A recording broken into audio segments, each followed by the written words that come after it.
একটা প্রবাদ আছে না যে গোদের উপরে বিস্ফোরণ। তৃণমূল এমনিতেই লোড নিতে পারছে না, রাতে ঘুম হচ্ছে না, এদের বদ হজম হয়ে যাচ্ছে।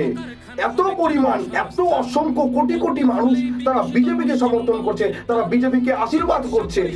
এরই মাঝখানে আমাদের এই ফালাকাটার বুকে আসতে চলেছেন এই প্রথমবার আমাদের পয়লা বৈশাখে ফালাকাটার মিল রোডে আসবেন আমাদের ভারতের স্বরাষ্ট্রমন্ত্রী শ্রী অমিত শাহজি। তিনি আসতে চলেছেন এই ফালাকাটার বুকে। তাহলে ভেবে দেখুন তাহলে কি হতে চলেছে, ভেবে দেখুন যে কত পরিমাণ লোক পরিবর্তনের লক্ষ্যে সেই মিল রোড মাঠে আসতে চলেছে।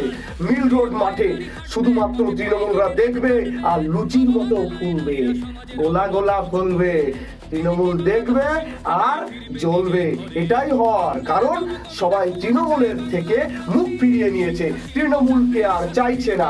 সবাই চাইছে এই বাংলায় পরিবর্তন, সবাই চাইছে এই তৃণমূলকে দূরে হাটিয়ে দিয়ে এই পশ্চিমবঙ্গকে রক্ষা করা, পশ্চিমবঙ্গকে বাঁচিয়ে তোলা।